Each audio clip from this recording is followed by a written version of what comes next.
All student and all hearing my channel to person. तो सभी श्रोताओं से को मेरा शाम का नमस्कार और सभी श्रोताओं से मेरा विनम्र निवेदन है कि चैनल को ज्यादा से ज्यादा सब्सक्राइब करें, वीडियो को लाइक करें। और मैं जिससे आपको तरह तरह का, जैसे कल हमने आपको कुछ अवार्ड से संबंधित दिया था, पुरस्कार से संबंधित, विश्व और भारत का सर्वोच्च पुरस्कार कब से शुरू हुआ और सबसे पहले किसको मिला, किस भारतीय को मिला नोबेल प्राइज और किसको मिला, कितने क्षेत्रों में दिया जाता है, इसकी स्थापना कैसे और किसके द्वारा किया गया था।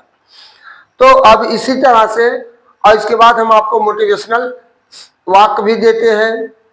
तो इस तरह हमारा आप लोगों से पुनः विनम्र निवेदन है कि वीडियो को अंत तक देखें, तभी आपको पूरा आनंद मिलेगा। इस तरह मोटिवेशनल वाक्य हमारा है, your mind is a garden, तुम्हारा मस्तिष्क एक बगीचे के समान है।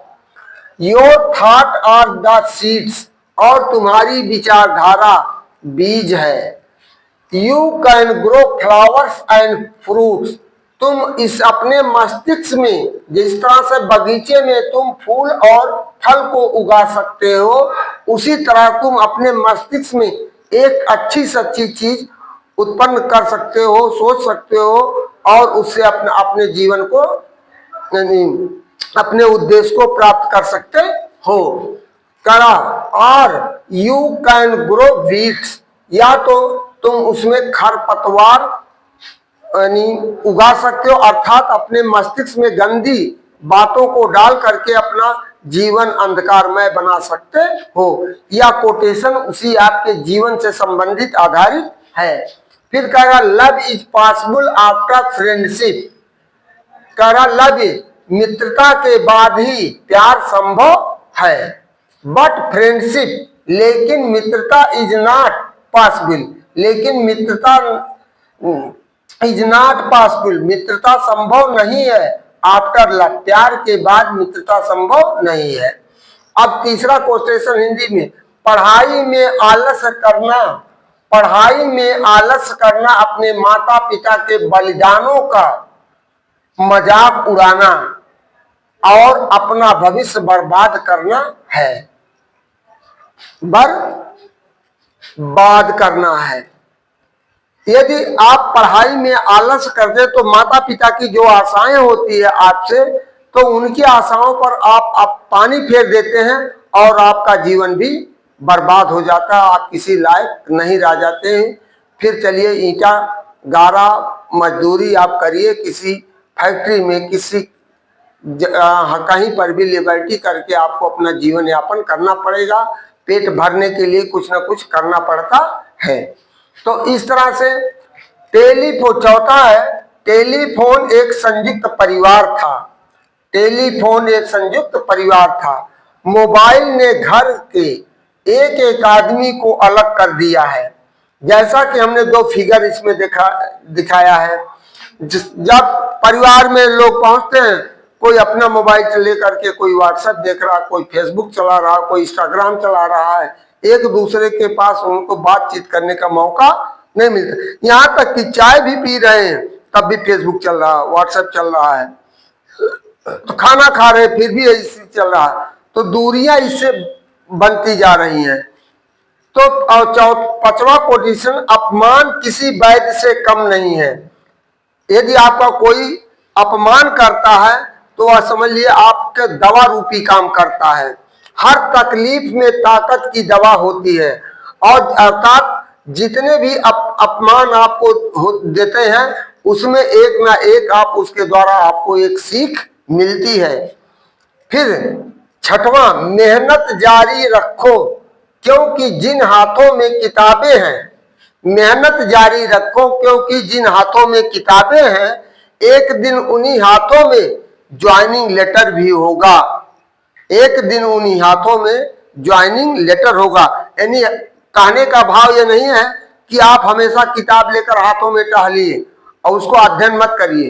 अध्ययन करने की बात होती है कि आप किताबों का हमेशा लगाव रखिए, उसका अध्ययन करिए और कंसंट्रेट माइंड से आप अध्ययन करेंगे, तभी एक दिन आपके हाथों में यानी ज्वाइनिंग लेटर होगा और आपका भविष्य उज्जवल होगा। तो इस तरह से हम आज आपको दो टॉपिक थोड़ा थोड़ा सा दे रहे हैं, थोड़ा थोड़ा सा। एक हम हिस्ट्री, कल हमने अवार्ड के बारे में दिया था, आज history. History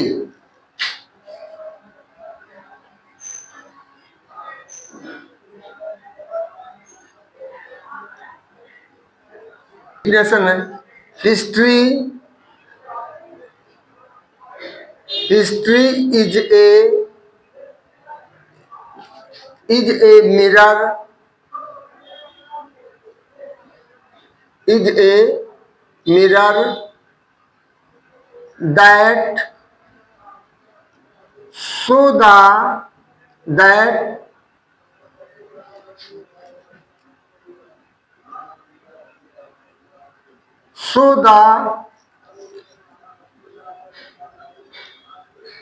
past of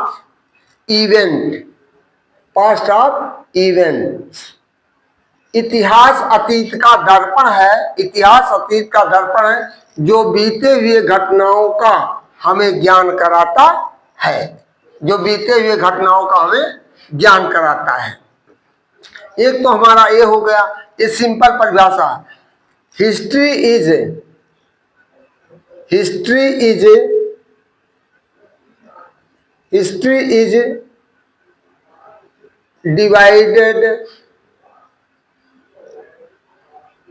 divided main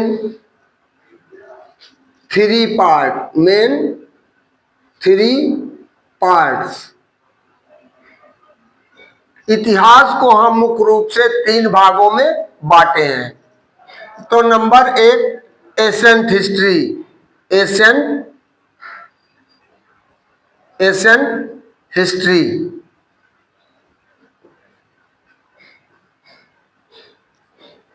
ancient history. और दूसरा हमारा है मेडुअल,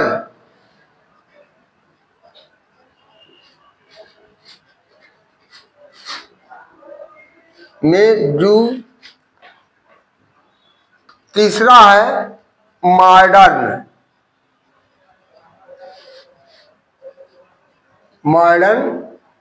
हिस्ट्री। इसको कहते हैं प्राचीन इतिहास। क्या कहते हैं? प्राचीन इतिहास।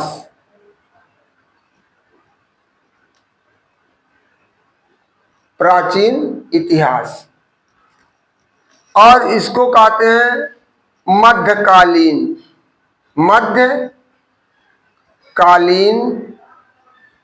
इतिहास। मध्यकालीन इतिहास।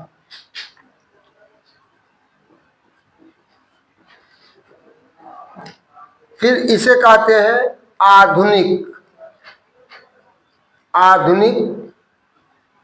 इतिहास। अब इसमें हम थोड़ा और इसमें हम आपको कह रहे हैं, we study in history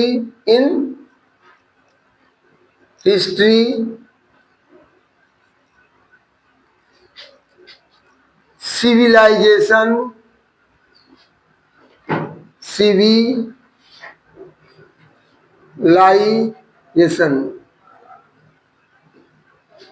of human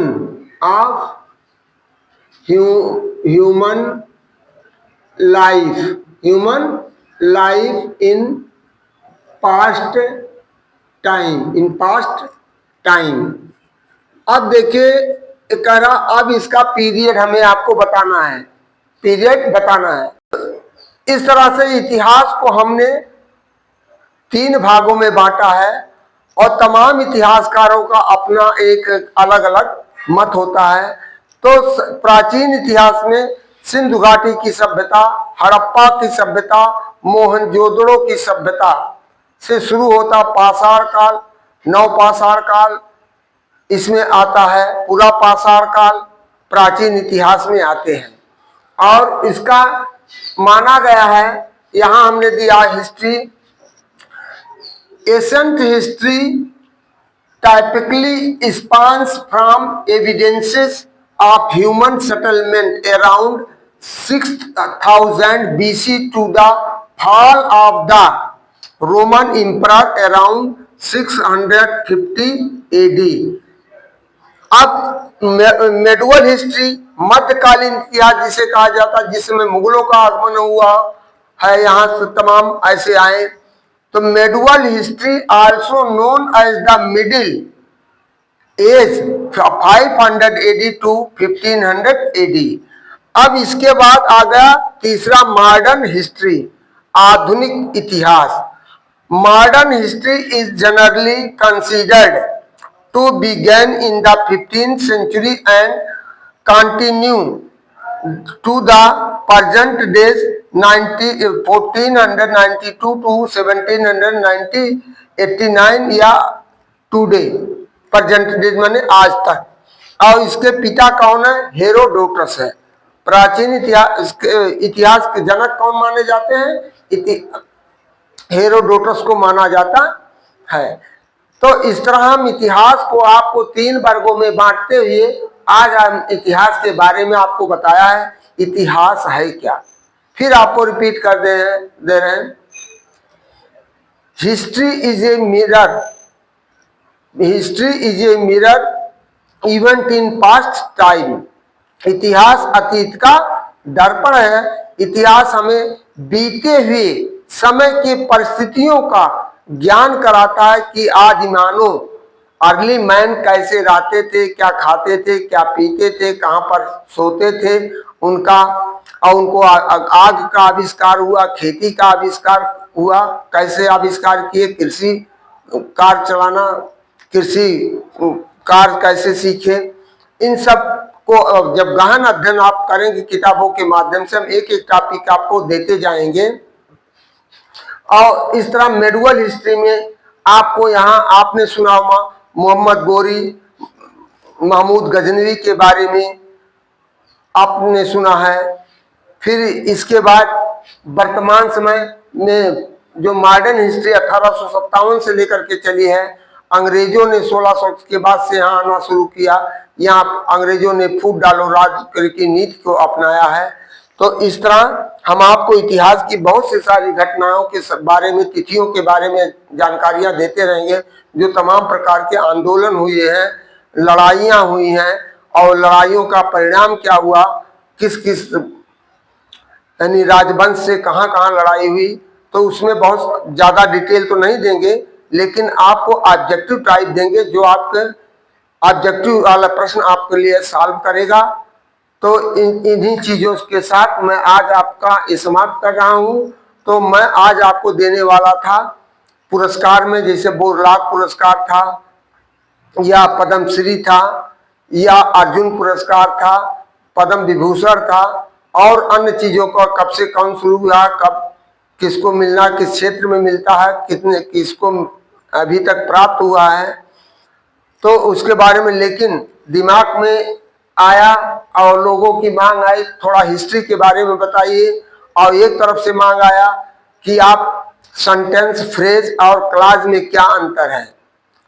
तो आज हम आपको बता दे रहे हैं, sentence is a group of words which had subject and predicate. It has a finite verb.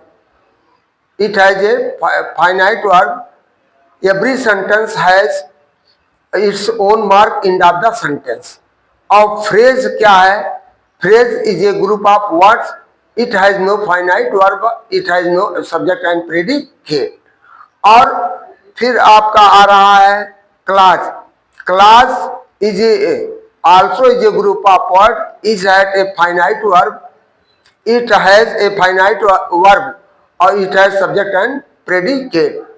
तो क्लास को 2 भागों में बांटा गया है, प्रिंसिपल क्लास और subordinate class. Principal class, subordinate class के 3 क्लास होते हैं, नाउन क्लास, एडजेक्टिव क्लास और एडवर्ब क्लास।